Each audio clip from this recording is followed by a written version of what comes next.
इस धन की लालसा को छोड़ दे।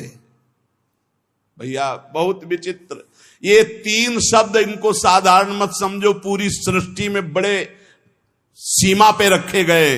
इन 3 को जो पास हो जाए वह त्रिलोकी पर विजय प्राप्त कर ली। कामिनी, कंचन और कीर्ति, ये 3 शब्द हैं। पुत्रैषणा, वित्तैषणा, लोकैषणा, बड़ी भारी खाई हैं। आए थे हरि भजनन को, बीचे लिखने मारे, एक कंचन एक कामिनी, ये लांबी तलवार, लांबी तलवार बीचे में काट के फेंक दिया। बड़ा ऐ मूढ़, धन संचय की लालसा को छोड़ दे।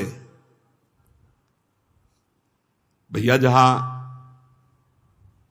भगवान के नाम की मिठास है, जहां भगवान का महत्व है, जहां भगवान का प्रेम है, वहां ये सब भगवती माया का प्रभाव वमन की भांति दिखाई देता है। गोस्वामी तुलसीदास जी, रमा बिलास राम अनुरागी तजत बमन, ये उपदेश देना सहज है महाराज। भगवान की महिमा यदि जानी होती तो ब्रह्मादिक के भोग सब विषम लागत ताई, ब्रह्मादिक के भोग। मूढ़ जही धनागम तृष्णाम, कुरुषद बुद्धिम मनसी वितृष्णाम, मन से तृष्णाहीन होना बहुत मुश्किल है। प्रवचन कर लेना भैया सरल है, पढ़ लिया, पढ़ के सुना दिया, वाह वाह तालियां मची, अंदर जो लालसा है वो भजन से जाएगी, भजन से, वो प्रवचन से नहीं जाएगी, वो किसी पद प्रतिष्ठा से नहीं जाएगी। माया पद से नहीं परास्त होती, माया भजन से परास्त होती, भजन से। आद्य गुरु भगवान शंकराचार्य जी स्वयं कह रहे हैं, हे हरि, यद्यपि हम में आप में भेद नहीं, परम सत्य है, पर ऐसे अभेद है जैसे समुद्र और तरंग। जल विकार युक्त हुआ तो तरंगायमान हो गया, विकार रहित हुआ तो समुद्र ही। पर नाथ इतना भेद तो है, जैसे समुद्र में अनंत तरंगे उठती, एक तरंग समुद्र नहीं पैदा कर सकती, ऐसे हम में आप में भेद है। जब हरि की महिमा को हम जान गए, हरि में प्रीति हो गई, तो स्वाप्निक जगत के भोगों का महत्व कैसे रह सकता है। ज्ञानी वही, भक्त वही जिसके जगत के भोगों का महत्व न रह जाए। जगत के भोगों का महत्व, उमा कहूं मैं अनुभव अपना, सत हरि भजन जगत सब सपना। तो स्वप्ने के लड्डू किसको प्रिय लगते हैं। अब जग के रोए कि हमारे लड्डू चले गए, बोले कौन, बोले अभी स्वप्न में थे। तो या तो बालक है या तो मूर्ख है। तो जगत है क्या, स्वप्न के लड्डू हैं, इसे कोई काटे। स्वप्न के लड्डू हैं। भगवान शिव कह रहे हैं, उमा कहूं मैं अनुभव अपना, सत हरि भजन जगत सब सपना। जब जान लिया कि सबसे कीमती वस्तु क्या है, राम कृष्ण हरि, राधा राधा राधा, कमाओ एकांत गंगा किनारे बैठ करके, चाहे प्रणव जपो, चाहे राम जपो, चाहे हरि जपो, चाहे राधा जपो, यमुना किनारे बैठ के, या जहां अपने परम पावन स्थान में बैठकर नाम जप कर, इससे बड़ी कमाई क्या हो सकती है। परम धन राधा नाम आधार, इससे बड़ी कमाई क्या। और ये देने वाले गुरुदेव हैं, तो गुरुदेव से बड़ा कौन हो गया त्रिभुवन में। ब्रह्मा भी नहीं बड़े हैं। गुरुर ब्रह्मा गुरुर विष्णु गुरुदेव महेश्वरा, गुरु साक्षात परब्रह्म तस्मै श्री गुरुवे नमः। क्यों? क्योंकि उन्होंने इतनी कीमती चीज हमें दे दी। नाम सुकृत धन अपनी जीवन अतिहित मान देत वरदान। नहीं महत्व है नाम में, नहीं हरि चरणों में महत्व है।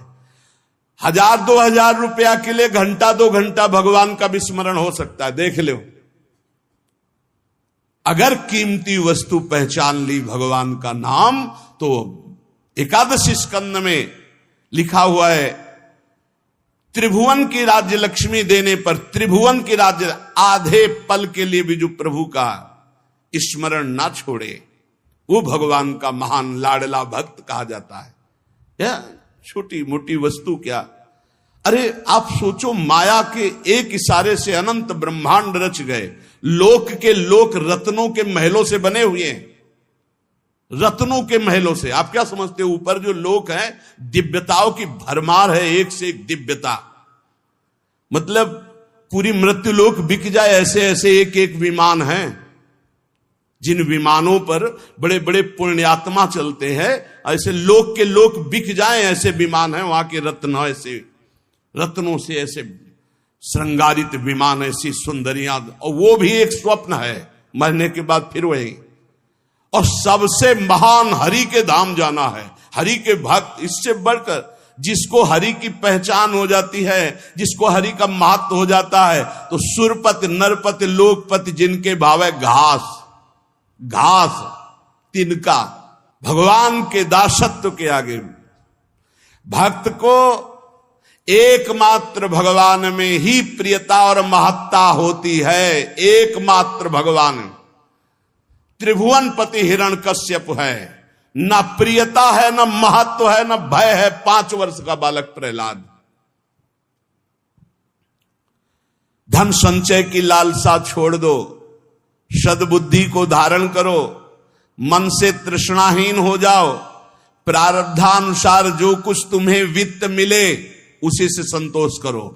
प्रारब्धानुसार भगवान जो तुम्हें दे आकाश वृत्ति से, या गृहस्थ में हो तो धर्म से कर्तव्य परायण हो करके चित्त को प्रसन्न रखो और सदैव आनंद में भगवान के भजन में डूबे रहो।